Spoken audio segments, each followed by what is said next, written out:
Hello, my name's Audrey Scanlan. I'm the Bishop of the Episcopal Diocese of Central Pennsylvania, making a video that you'll see on November 15th, Friday, in the year 2024.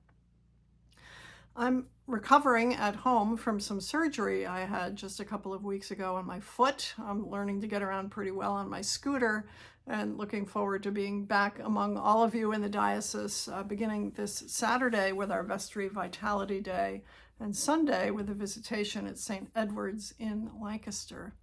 I'm grateful to the members of the Dismantling Racism Commission for filling in for me the last 2 weeks, making a video or two. And if you haven't seen those, I commend them to you on our YouTube channel. This week, I was in a meeting with one of our commissions, and the folks on that commission, the Commission on Ministry, were being asked to reflect on why they said yes to joining that group when they were invited. As you know, a commission is a group of people in our diocese that's appointed by the bishop to do a specific piece of work versus a committee to which people are either elected or choose to serve. And what was interesting to me as the people reflected on our commission is that many of them didn't really know much about the work of the Commission on Ministry before they joined or before they were invited. And that surprised me a little bit. I think sometimes I'm so inside of our diocese, I don't realize that there's a lot of what we do that many of you aren't aware of.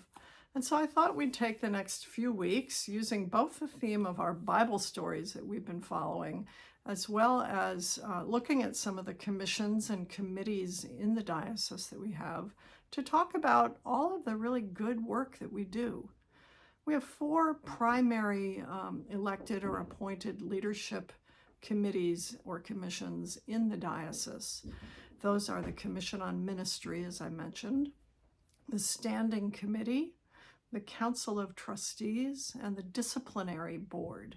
In addition to that, we have a number of program committees like the Dismantling Racism Commission that does good work across the diocese in any number of venues. We have our Migration Ministries Network, we have a Creation Care Committee, we have specific interest group committees. But those 4 that I mentioned, the Commission on Ministry, Standing Committee, the Disciplinary Committee, and the Council of Trustees, those are kind of the administrative committees of the diocese. Now, we don't make all this up.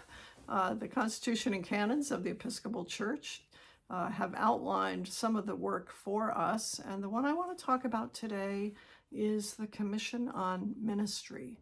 It's made up of 12 people in our diocese, as I said, appointed by me. We have the bishop serves as the president of the Commission on Ministry. We have 2 co-vice presidents and a secretary. And our archdeacon for deacons, Jane Myron, also serves as an ex officio member of the commission. I'll tell you a little bit about what the commission does in a minute, but I want to get to the Bible story first. It comes from Exodus 18. Now, you may remember that following the Exodus, Moses wandered through the wilderness with the Israelites, and it was a time of hardship. It was a time where they learned to follow God in that pillar of cloud and the pillar of fire. They learned to trust Moses and to work with him. But this is a pivotal story in Exodus 18, beginning at the 14th verse. I'm going to read it to you because it's a conversation that Moses has with Jethro, who is his father-in-law. And his father-in-law is offering him some advice about what I would call shared or dispersed authority. And I think the whole polity of the Episcopal Church is built on shared authority.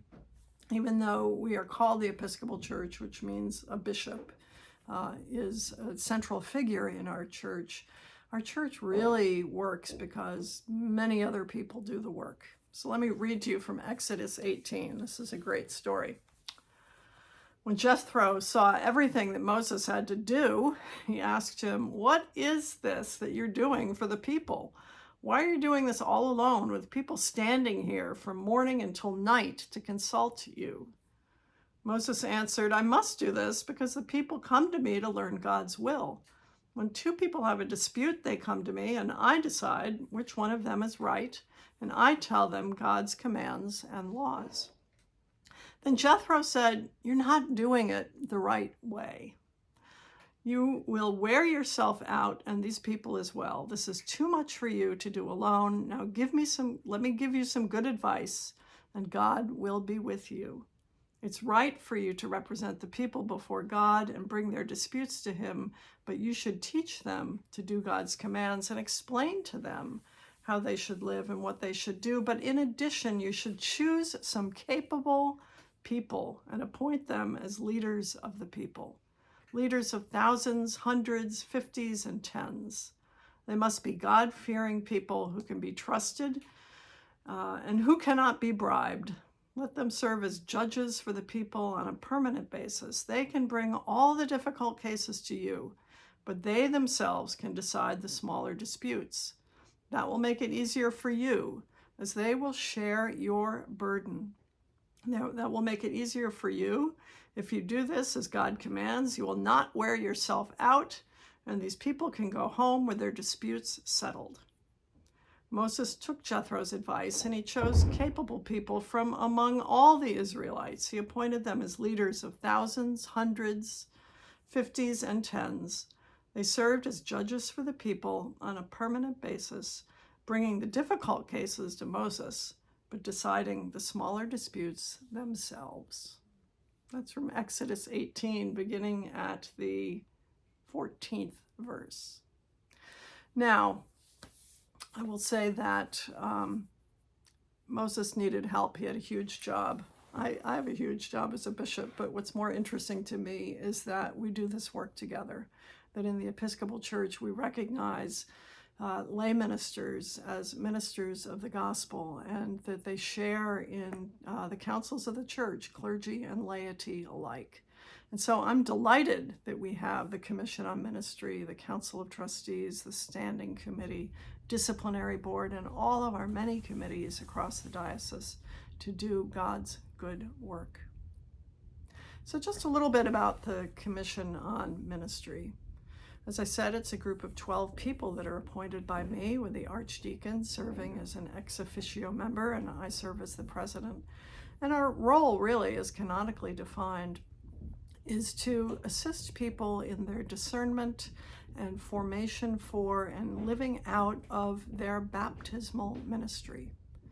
Many commissions on ministry focus solely on the ordination part of people who want to become deacons or priests, and that's certainly a focus of the work that we do in discernment, in formation, in making sure that people are well equipped. But in the last couple of years, we've really been leaning into that with our lay ministries as well. There's several different licensed lay ministries in the Episcopal Church. And so we are keen on helping people do the discernment that calls them into ministry. We were talking at our Commission on Ministry meeting last week about hoping to broaden that even further, that beyond the licensed lay ministry pieces of the work that we do, how can we encourage people to come and work with a commission to discern their vocation in their workplace, their vocation as carriers of the gospel in their homes, in their families, in the town square, so many places where we believe it's the call of the Christian to be working with God for God's mission. So that's just a tiny bit about the Commission on Ministry. We oversee lay ministry. We oversee the ordination process as well, discernment, formation, lay licensing. Next week, I'll take on a different committee to talk about and find a different Bible story to share as well. Till next time, may God bless you and guide you and keep you always.